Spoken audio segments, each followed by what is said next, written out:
voltar a participar. Bom, prosseguindo no estudo de história da igreja, estamos falando da igreja primitiva, até a primeira perseguição, né, ainda no primeiro século, de Domiciano e também de Trajano. Agora vamos à página 97, o povo contra os cristãos. Bom, com toda essa difamação que Nero fez em relação aos cristãos terem colocado fogo em Roma, diz a história que o povo abandonou essa ideia, né? Os cristãos não tinham muito problema. Mas quando eles começam a ser acusados de traidores da religião de Roma, então os cristãos começam a ter problema sério, porque toda doença que aparecer, eles acreditavam que eram os deuses que enviavam, que os deuses predestinavam os homens, todo o destino dos homens estava escrito pelos deuses. Então, eles começam a culpar os cristãos. Os deuses estão mandando doença por causa dos cristãos. Os deuses estão determinando a guerra, a derrota na guerra por culpa dos cristãos. Então, isso vai realmente crescer entre os romanos. Então, continuamos estudando ainda o ano 90 da era cristã, quando esse início de perseguição de Domiciano, ok? O item 4 diz: o povo contra os cristãos. Durante a perseguição de Domiciano, os cristãos eram acusados, inclusive pelo povo, de serem os responsáveis pelos males que caíam sobre o império. Bom, então eu coloco aí um texto do historiador Daniel Rubens, que ele diz: um elemento diferente do político vai tornar a situação dos cristãos ainda mais perigosa. É a hostilidade popular, que não procede de qualquer propósito racional, mas que saberá espiar e atacar os cristãos em todos os tempos e em todos os lugares. Essa hostilidade existiria já no tempo de Nero? Parece que sim, se tivermos presente a referência de Tácito, historiador romano, que diz: pessoas odiadas pelas suas infâmias. Seja como for, a verdade é que à medida que o cristianismo se desenvolver, o ódio irá crescendo e passará a alimentar-se de um conjunto de falsas acusações, calúnias abjetas e invenções cujo absurdo e horror fariam rir se não se soubesse que muitas vezes tiveram as mais trágicas consequências. Porque nós veremos por documentos que teve pessoas assim acusando os cristãos de beberem sangue de criança, de matarem crianças, sacrificarem crianças e beber o seu sangue. Não, eu ouvi eles dizerem, né, que Jesus Cristo mesmo disse sobre o sangue dele: bebei dele todos. Então que eles devem beber sangue, e que eles matam criança para fazer isso. Ou seja, uma coisa absurda. De onde surgiam essas infâmias? Né? Bom, essas infâmias elas surgiam principalmente dos sacerdotes.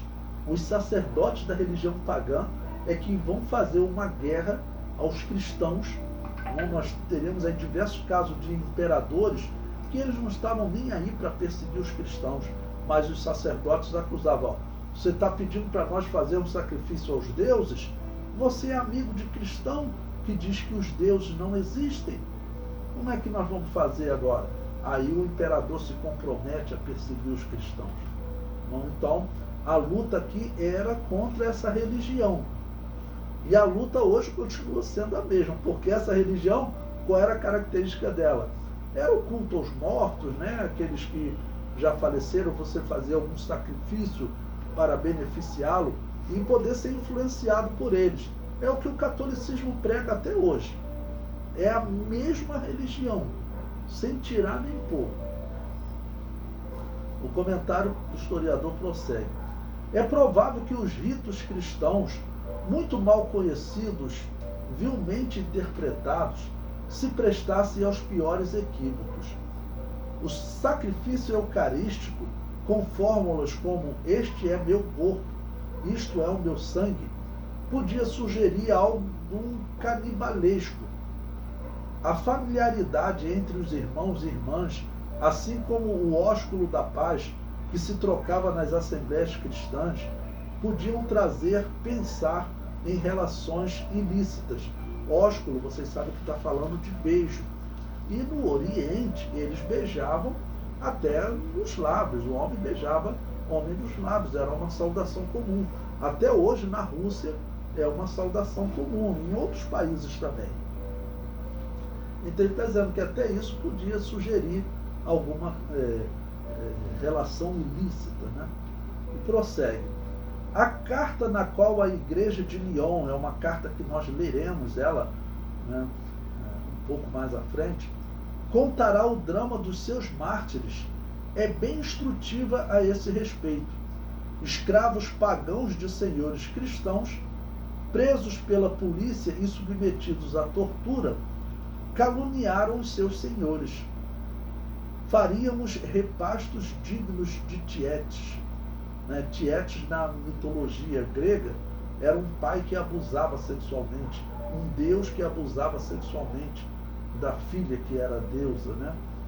Essa confusão da mitologia grega. Então os cristãos são acusados também da prática desse Tietes, que eles chamavam dessa divindade grega. E seríamos incestuosos como Édipo, que era apaixonado pela mãe, né? Acusavam-nos de horrores tão monstruosos que não podemos repeti-los, nem pensar neles, nem mesmo acreditar que seres humanos alguma vez os tenham cometido, principalmente o beber sangue de criança, né? Ok? E essa relação de filho com mãe, pai com filho. Mas os cristãos eram acusados. E eu repito, de onde vinha? Vinha dessa religião que odeia o cristianismo. Que essa religião da Babilônia, que é a religião do espiritismo e dos demônios, é assim que o apóstolo Paulo chama, essa religião odeia os cristãos. Assim como odeia também Israel.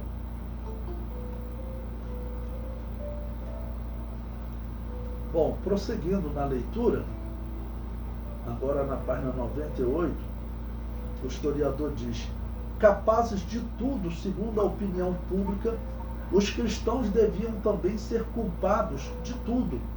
Né? Então, eles estão dizendo, os cristãos eram capazes de tudo, então eram culpados também de tudo. Por isso se dirá Tertuliano. Tertuliano é interessante porque ele é um homem que abandona a igreja de Roma e se converte numa igreja pentecostal. Ele diz: se o Tibre transborda, Tibre era um rio importante da Itália, né? Se o Nilo não inunda os campos, Nilo é o rio do Egito. Se o céu está fechado, se sobrevém uma fome, uma peste, uma guerra, um só grito se levanta: os cristãos às feras, a morte os cristãos. Por quê? Irmãos, quando nós estudamos religião antiga, nós sabemos que todos os pagãos acreditavam nisso, que os deuses determinavam todas as coisas. Por que veio uma peste? Foram os deuses que enviaram, porque alguma coisa errada está acontecendo no reino. Então a culpa cai sobre os cristãos. O comentário prossegue. Por que os romanos culpavam os cristãos até pelos acidentes naturais? É a pergunta. Eu respondo: eles acreditavam que tudo era determinado pelos deuses. Tudo era predestinado pelos deuses. Uma boa colheita, segundo a crença romana, era determinada pelos deuses, assim como uma seca e a perda da colheita. Quando ocorria uma seca, eles diziam: os deuses estão aborrecidos com os cristãos, porque estes dizem que eles não existem. Tá bom? Então, esse pensamento, ele vem da religião pagã, ele vem dos sacerdotes pagãos que estavam aborrecidos pela questão financeira e também pela glória deles. Então, estavam aborrecidos porque eles viram que aquela religião estava morrendo quando ela se confrontava com o cristianismo. Então a atitude que eles vão ter é conseguir se infiltrar nas igrejas. Eles vão conseguir se infiltrar nas igrejas. Como que eles vão se infiltrar na igreja? Vai ser o próximo tópico, através dos lapsos, que é o número 5. Ou seja, aqueles pastores e bispos que durante a perseguição irem adorar no culto de Júpiter, né, tem perseguição que dura 10 anos, outras mais. Então, durante 10 anos, ele está lá trabalhando no culto de Júpiter. Eles vão começar a extrair doutrinas e práticas. Por exemplo, esse incenso que o Papa e os padres usam. Você acha que o apóstolo Paulo usava esse incenso? Acha que o apóstolo João, o apóstolo Pedro? É claro que não. De onde que eles tiraram isso? Você sabia, eles tiraram do culto de Júpiter. Esse incenso que você vê o padre aí na mão até os dias de hoje, né, cristão que conhece a história, né, da igreja e também as doutrinas do Novo Testamento, sabe que essa não é uma prática cristã. Mas os pagãos usavam. Então o que a Igreja Católica vai fazer? Vai adotar o incenso do culto de Júpiter, vai passar a fazer parte do culto católico.